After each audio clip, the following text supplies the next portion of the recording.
Hi guys, welcome back to Y and Y with McKay. So I'm still talking about vitamins, and last week I talked about vitamin D. Well, I'm still talking about vitamin D this week, but why vitamin D is relevant, especially in this year, the year of the pandemic. So let's talk about you and your vitamin D and your COVID-19.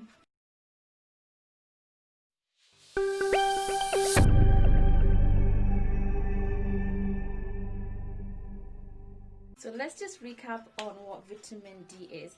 It's known as the sunshine vitamin. It's made in our skin, activated by the sun, and plays lots of different roles. The main ones being in absorbing calcium and keeping our bones strong, and in our immune system. And that's what I want to talk about today. Because of COVID-19, this year has been a big year for research into what this virus is, how it works, how we stop it, and how our body deals with it. So I want us to look at some of the things that vitamin D deficiency and COVID-19 have in common. So let's look at vitamin D deficiency. Who are most at risk at getting this deficiency? People who don't get to go outside. If you don't get under the sun, your vitamin D doesn't get activated. So this can be people in care homes, people who are not able to go out. And another risk factor for vitamin D deficiency is the color of your skin. The darker you are, the less vitamin D you're able to activate. And that's Black people, Asian people, and most minority ethnic groups. Here in the UK, that's grouped together as the BAME community. And other people who are prone to this are people who are not able to get enough vitamin D through their diet by eating vitamin D rich foods. So COVID-19, coronavirus, the Rona, whatever you want to call it, who is at high risk of getting this virus and getting sick from it? It's been shown the majority of people who are getting sick from this are older people. It's also been shown that people from ethnic minority groups are high risk of getting sick from COVID-19. So this can be Black people, Asian people, indigenous people, and also people who have a compromised immune system. This means the immune system isn't able to fight the virus when it gets there. As you can see from both groups, there's quite a few similarities. But in science, we say that correlation doesn't equal causation. This just means if two things are happening at the same time, doesn't really mean they are affecting each other. This is like saying, I'm hungry and it's raining. I'm not hungry because it's raining. It's not raining because I'm hungry. Those are just two things happening at the same time, and they don't really have anything to do with each other.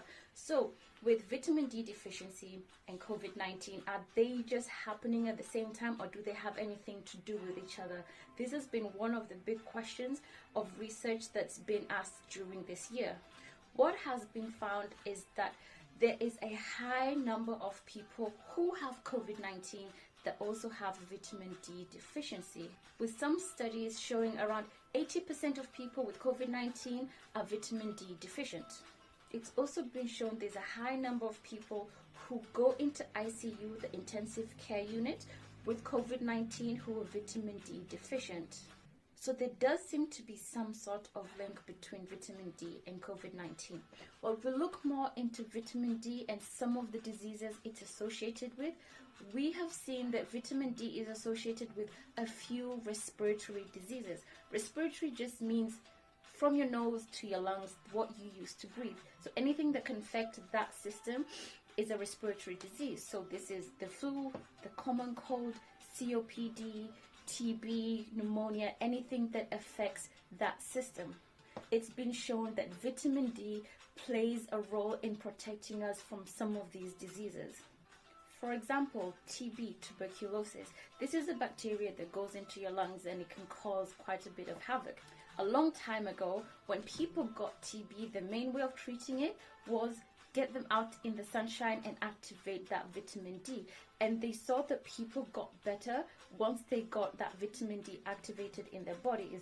But antibiotics came by later and they're a lot faster and they work better than that. But there is a clear link between vitamin D and tuberculosis. And this is in line with what we know about vitamin D and the role it plays in our immune system. It's known to decrease inflammation and some of the chemicals that cause inflammation. COVID-19 is a disease of inflammation. Once the virus goes into your body, it attaches to your cells and there's a lot of chemical reactions that go on, but the end product is there's a lot of inflammation that goes on. So from a video I did before about inflammation is when you have all these cells and all this fluid and all these things that go to that part of your body to help you heal. But what happens in the case like COVID-19 is that it gets activated throughout your lungs. So it ends up being a large part of your respiratory system is inflamed. It's getting all these extra cells, all this extra fluid, and if that gets into the space where you breathe, then you're not able to breathe. And this is what happens when people get pneumonia and what's known as ARDS, acute respiratory distress. What's happening is all that fluid is getting in the way of air passing through and you can't breathe. And this is why people end up in ICU and needing to be ventilated and kind of put a lot more oxygen in our bodies because we're not able to do that. So we can see that vitamin D, which helps keep down inflammation, and COVID-19, which is a disease with increased inflammation, have some sort of connection. So people who are vitamin D deficient are more prone to be inflamed, meaning that if they get something like COVID-19, then inflammation is more likely to happen, meaning they're more likely to get pneumonia or some of the complications of COVID-19. And there are other things that make people prone to getting COVID-19 and getting sick from it. These are underlying diseases such as cardiovascular diseases, things like diabetes, hypertension, having autoimmune diseases.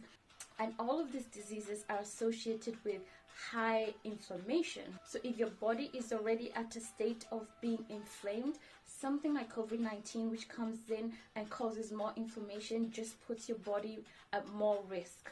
So the question is, does vitamin D cure COVID-19?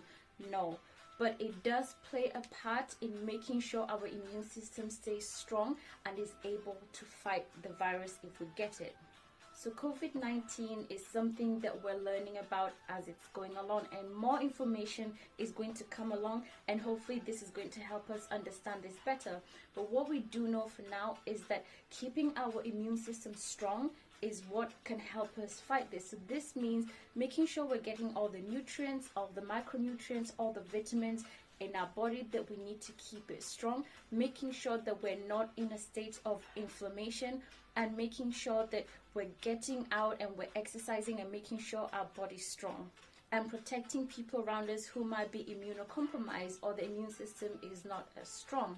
So vitamin D levels is one of the things that's being tested on people who have COVID, and if they have low vitamin D, then they're given vitamin D to make sure that it's at the right level, because it does seem to play a role in this disease.